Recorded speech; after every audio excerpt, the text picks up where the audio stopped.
सभी को हमारा प्यार भरा नमस्कार। आज मैं आपके लिए एक बहुत ही सुंदर कहानी लाई हूँ। बहुत ही मजेदार कहानी है।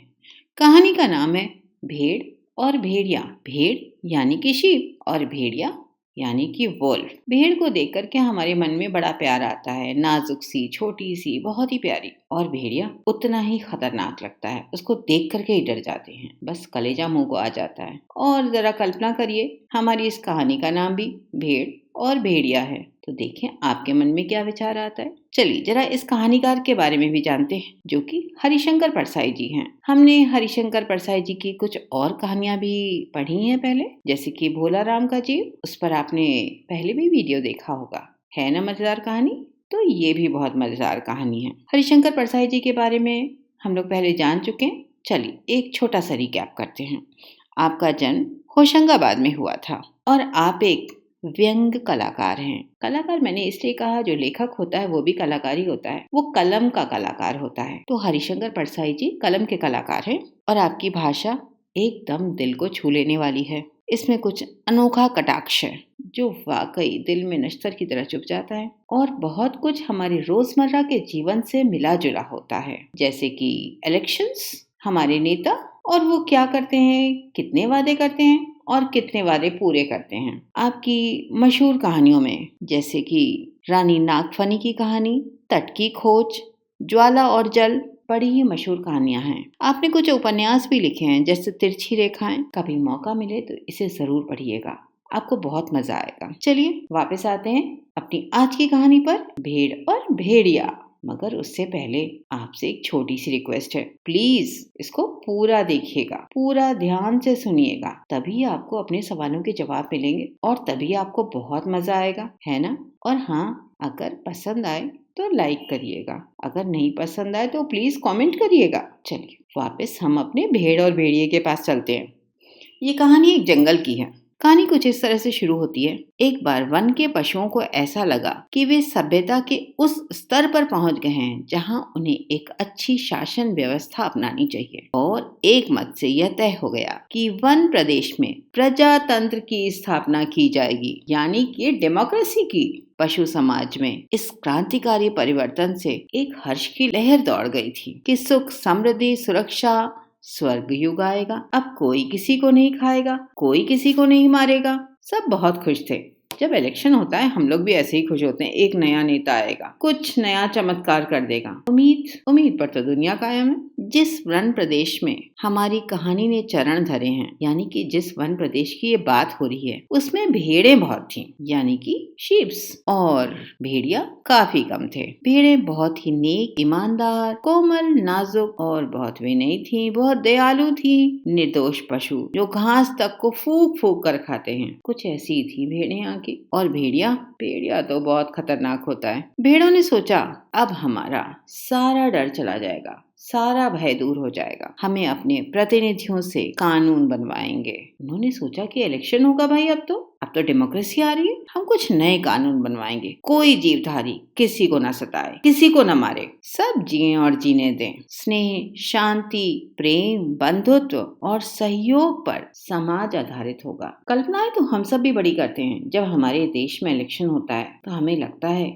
एक नया नेता आएगा, वो कुछ ऐसा करेगा, कुछ वैसा करेगा, सारी बेरोजगारी खत्म हो जाएगी, सारी गरीबी खत्म हो जाएगी। सेम लाइक दैट यहाँ की भेड़ें भी सोच रही थी कि अब तो शांति आएगी, स्नेह होगा, सब में प्यार होगा, सब आपस में एक दूसरे का सहयोग करेंगे, कोई किसी को नहीं मारेगा। कल्पना तो हम कुछ भी कर सकते हैं, चाहे जानवर हो चाहे इंसान। कल्पना करने का तो हम सबको पूरा अधिकार है। चलिए जरा भेड़ियों की दशा देखते हैं। इधर भेड़ियों ने सोचा कि हमारा अब संकट काल आ गया। अब तो ये हमारी ऑपोजिशन की टीम थी और बहुत ही टेंशन में थी। ओ माय गॉड, एकदम बड़ा वाला ओ माय गॉड हो रहा था। अब तो मुसीबत का समय आ गया। भेड़ों की संख्या इतनी अधिक है कि पंचायत में से उनका ही बहुमत होगा। जब इलेक्शन होगा, लीडर बनेगा तो उनकी तो बात बनेगा, क्योंकि वो लोग बहुत ज्यादा हैं और भेड़िया तो बहुत कम है। तो वो सोचने लगे, जब कोई पशु किसी को नहीं मारेगा तो हम खाएंगे क्या?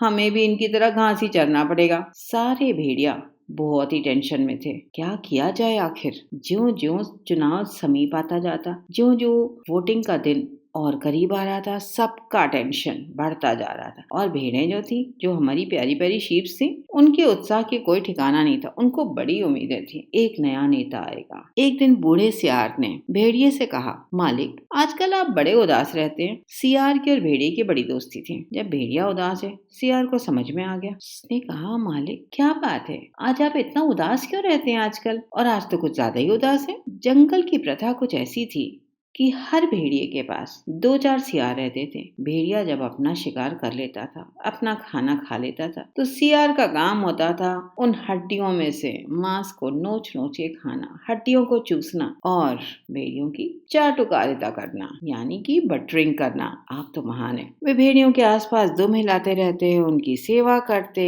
और मौके बेमौके वाह वाह चिल्ला चिल्लाकर अपने भेड़ियों की जय जयकार करते थे। जानवरों का अपना स्टाइल होता है, वो हमारे लोगों की तरह जुलूस नहीं निकालते। बूढ़े सियार ने बड़ी ही गंभीरता से पूछा, महाराज आपके मुख चंद्र पर चिंता के मेघ छाए हुए हैं। ये चिंता की गहरी गहरी रेखाएं दिख रही, आखिर कारण क्या है? खैर, भेड़िए ने कहा, तुम्हें कुछ मालूम नहीं कि वन प्रदेश में नई सरकार बनने वाली है? हमारा राज तो अब गया। सियार ने दांत निपोर कर कहा, हम क्या जाने महाराज, हमारे लिए तो आप ही माई बाप हैं। हम तो कोई और सरकार को जानते ही नहीं। आपका दिया खाते हैं, आपका गुणगान करते हैं। भेड़िए ने कहा, मगर अब समय ऐसा आ रहा है कि सूखी हड्डियां भी चबाने के लिए नहीं मिलेंगी। सियार सब जानता था, मगर जानकर भी न जानने का नाटक करना ना आता तो सियार शेर न हो जाता। है न सोचने वाली बात। आखिर भेड़िए ने वन प्रदेश की पंचायत के चुनाव की बात बूढ़े सियार को समझाई और बड़े डरे मन से, निराश मन से कहा, चुनाव अब पास आता जा रहा है। अब यहाँ से भागने के सिवा कोई और चारा नहीं समझ में आता, मगर जाएं तो जाएं कहाँ? सियार ने कहा, मालिक सर्कस में भर्ती हो जाइए ना। भेड़िए ने कहा, अरे वहाँ भी तो शेर और रीछ को ही ले लेते हैं, पर हम इतने बदनाम हैं कि हमें वहाँ भी कोई नहीं पूछता, कोई अंदर नहीं घुसने देता। सियार सोच में पड़ गया। काफी सोच विचार के उसने फिर कहा, अजायब घर में चले जाइए सर। महाराज म्यूजियम में चले जाइए आप। भेड़िए ने कहा, वहाँ भी जगह नहीं है। सुना है वहाँ तो आदमी रखे जाने लगे हैं। भेड़िया चिंता में पड़ गया और सोचने लगा। अब बड़े ध्यान से, बड़ी गहन चिंता में, और फिर उसने एक आंख बंद की, नीचे के होठों को जोर से ऊपर के दांतों से चबाया और एक टक आकाश की ओर देखने लगा। फिर बोला, बस सब समझ में आ गया। मुझे तो एक अचूक रास्ता मिल गया। मालिक, अगर पंचायत में आप भेड़िया जाति का बहुमत हो जाए तो? भेड़िया एकदम चौंक गया। उसने कहा, क्या? एक बार फिर से कहना तो। सियार ने मुस्कुराकर कहा, मालिक, अगर पंचायत में आप भेड़िया जाति का बहुमत हो जाए तो? भेड़िया चिढ़कर बोला, कहाँ की आसमानी बातें करते हो? अरे हमारी जाति कुल 10% है और भेड़ तथा अन्य छोटे पशुओं की जाति 90% है। 90%। भला वे हमें काहे को चुनेंगे? मुंह रखो क्या तुम? अरे कहीं जिंदगी अपने को मौत के हाथ सौंप सकती है क्या? मगर हाँ, ऐसा हो सकता। अगर हो सकता तो क्या बात थी? बूढ़ा सियार बोला, आप चिंता मत करिए, आप खिन्न मत होइए, आप दुखी ना होए सरकार। एक दिन का समय दीजिए, कल तक कोई न कोई योजना मैं बना कर लाऊंगा। मगर एक बात है, आपको मेरे कहे अनुसार कार्य करना पड़ेगा। मुसीबत में फंसा भेड़िया आखिर सियार को अपना गुरु क्यों न माने। कहते हैं ना, जब जरूरत हो तो गधे को भी बाप बना लेना चाहिए। दूसरे दिन बूढ़ा सियार अपने 3 सियारों को लेकर आया। उनमें से एक को पीले रंग का रंग दिया था, दूसरे को नीले में और तीसरे को हरे रंग में। भेड़िए ने देखा और पूछा, अरे ये कौन है?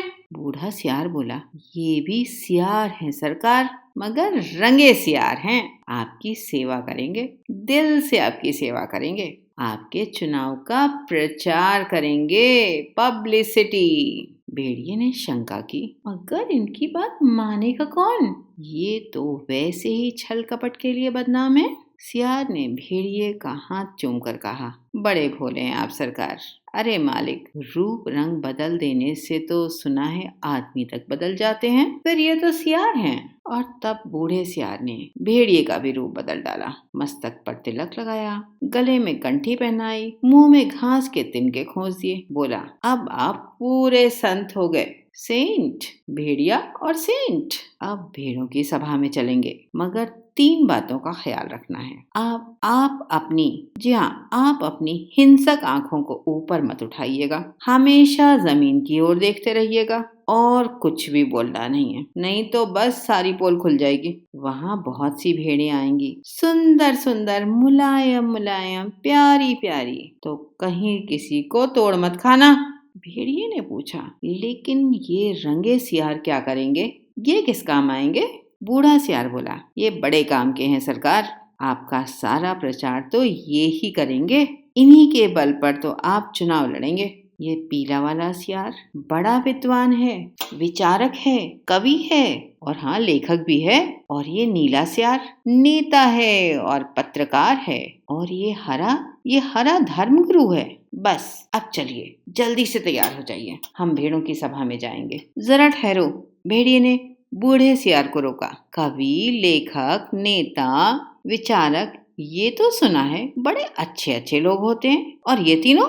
भेड़िए को बहुत बड़ा क्वेश्चन मार्क था, बहुत बड़ा सवाल था मन में। मगर सियार काफी चालाक था। उसने वही भेड़िए की बात काट कर कहा, ये तीनों सच्चे नहीं हैं, रंगे हुए हैं महाराज, रंगे हुए हैं। अब चलिए, देर मत करिए। और वे चल दिए। आगे बूढ़ा सियार था, उसके पीछे रंगे सियारों के बीच में भेड़िया चल रहा था। मस्तक पर तिलक, गले में कंठी, मुख में घास के तिनके, और धीरे धीरे चल रहा था, अत्यंत गंभीर मुद्रा में, सिर झुकाए। ऐसा प्रतीत होता था मानो कोई विनय की मूर्ति हो।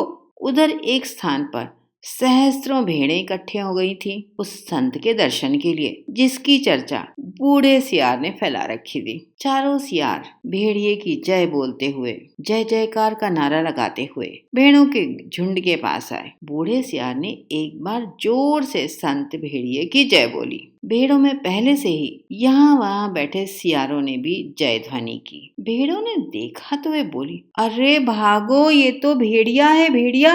तुरंत बूढ़े सियार ने उन्हें रोक कर कहा, भाइयों और बहनों, अब भय मत करो, बिल्कुल भी मत डरो। भेड़िया राजा संत हो गए हैं, संत।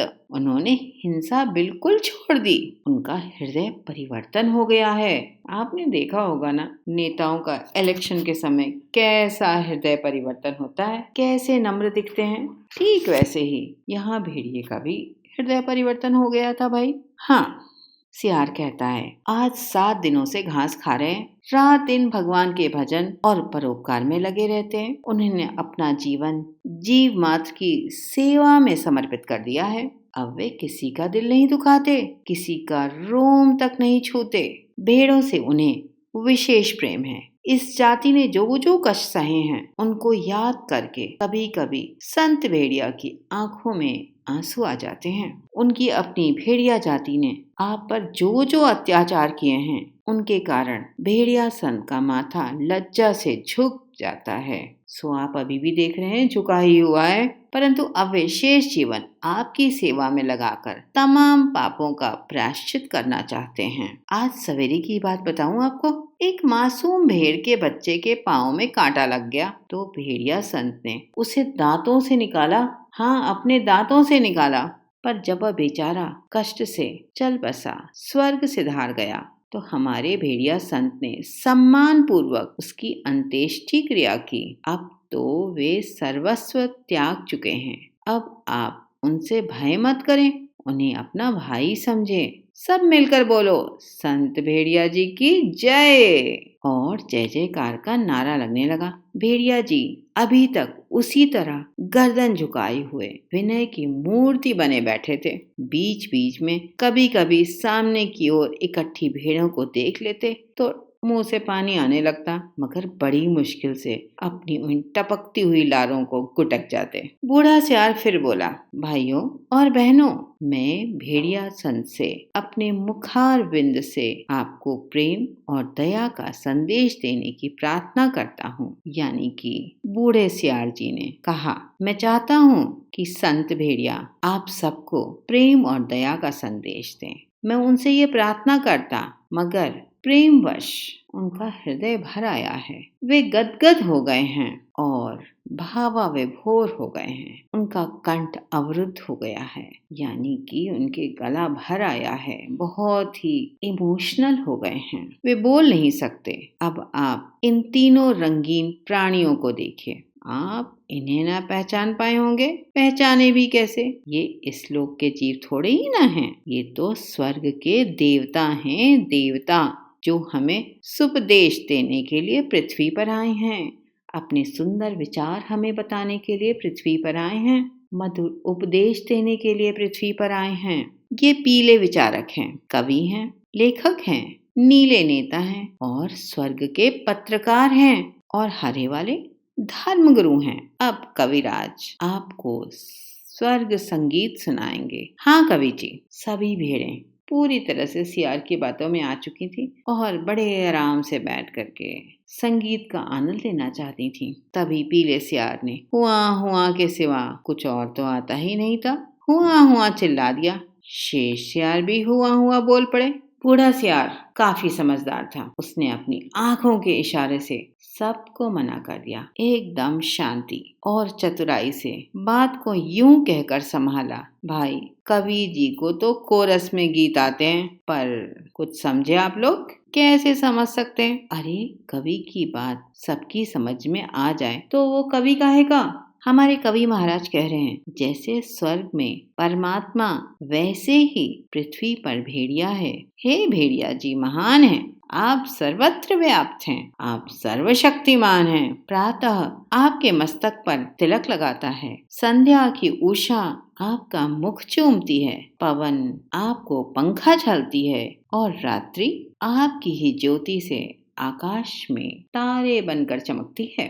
हे विराट, आपके चरणों में इस शूद्र का प्रणाम। हे महान भेड़िया, हे संत भेड़िया, आपके चरणों में इस शूद्र का प्रणाम। फिर नीले रंग के सियार ने कहा, निर्बलों की रक्षा बलवान ही कर सकते हैं। भेड़ें कोमल हैं, निर्बल हैं, अपनी रक्षा नहीं कर सकती।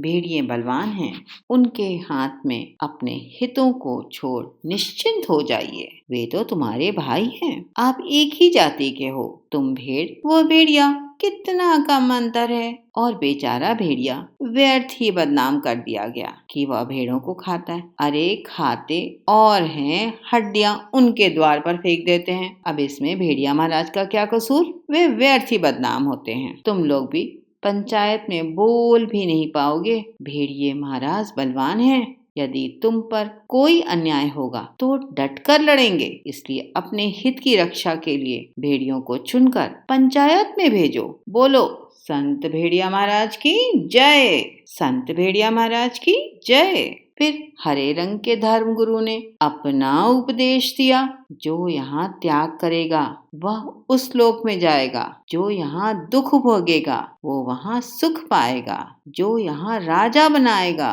वह वहाँ राजा बनेगा, जो यहाँ वोट देगा वो वहाँ वोट पाएगा। इसलिए सब मिलकर भेड़िए जी को वोट दीजिए, हमारे संत भेड़िए जी को वोट दीजिए। ये दानी हैं, परोपकारी हैं, संत हैं, मैं उनको प्रणाम करता हूँ। यह एक भेड़िए की कथा नहीं है, यह सब भेड़ियों की कथा है। सब जगह इस प्रकार प्रचार हो गया और भेड़ों को विश्वास हो गया कि भेड़िए से बड़ा उनका कोई हित चिंतक, हित रक्षक नहीं है। और जब पंचायत का चुनाव हुआ तो भेड़ों ने अपने हित रक्षा के लिए भेड़ियों का चुनाव, जी हाँ, भेड़ों ने अपनी हित रक्षा के लिए भेड़ियों का चुनाव किया और पंचायत में भेड़ों की हित रक्षा के लिए भेड़िए प्रतिनिधि बन गए। जैसे कि हमारे यहाँ इलेक्शंस होते हैं, हम अपना नेता सोच समझकर नहीं चुनते हैं तो क्या होता है, हमने पिछले 50 सालों में देखा है और पिछले कुछ सालों में भी देखा है कि अगर हम अपना नेता सोच समझकर चुनते हैं तो क्या होता है, कैसे देश ने करवट बदली है। चलिए वापस कहानी पे आते हैं। और पंचायत में भेड़ियों ने भेड़ों की भलाई के लिए पहला कानून यह बनाया, हर भेड़िए को सवेरे नाश्ते के लिए भेड़ का एक मुलायम बच्चा दिया जाएगा। दोपहर के भोजन में एक भरी पूरी मोटी भेड़, शाम को स्वास्थ्य का ख्याल रखते हुए आधी भेड़ दी जाएगी। तो है ना इंटरेस्टिंग कहानी, आजकल पर बहुत कुछ आधारित। चलिए अब जरा हम लोग भी सोचें, हम लोग जब हमारे यहाँ इलेक्शंस होता है तो क्या हम वोट देने जाते हैं? क्या हम सोच समझकर अपना नेता चुनते हैं या हम अपनी जात, बिरादरी, इन सब चीजों का ध्यान रखकर नेता चुनते हैं? तो जानवरों के बहाने से हरिशंकर परसाई जी ने हम लोगों को बहुत बड़ी शिक्षा दी है। अपना भला चाहते हो, अपने देश का भला चाहते हो तो जरूर वोट दीजिए और सोच समझ करके अपना नेता चुनिएगा भाई। ये बहुत इंपॉर्टेंट बात है। वीडियो देखने के लिए बहुत बहुत धन्यवाद। उम्मीद है आपको मजा आया होगा और बहुत कुछ सीखने के लिए सबको ही मिला होगा। हम सभी को सिखाती है, जागो भाई जागो, अब अपने लिए और अपने देश के लिए भी सही नेता चुनो। है ना सोचने वाली बात। Thank you so much. अगर आपको अच्छा लगा, आपको मजा आया तो जरूर अपने दोस्तों के साथ शेयर करिएगा और एक लाइक तो बनता है, सब्सक्राइब करिएगा। Thank you so much.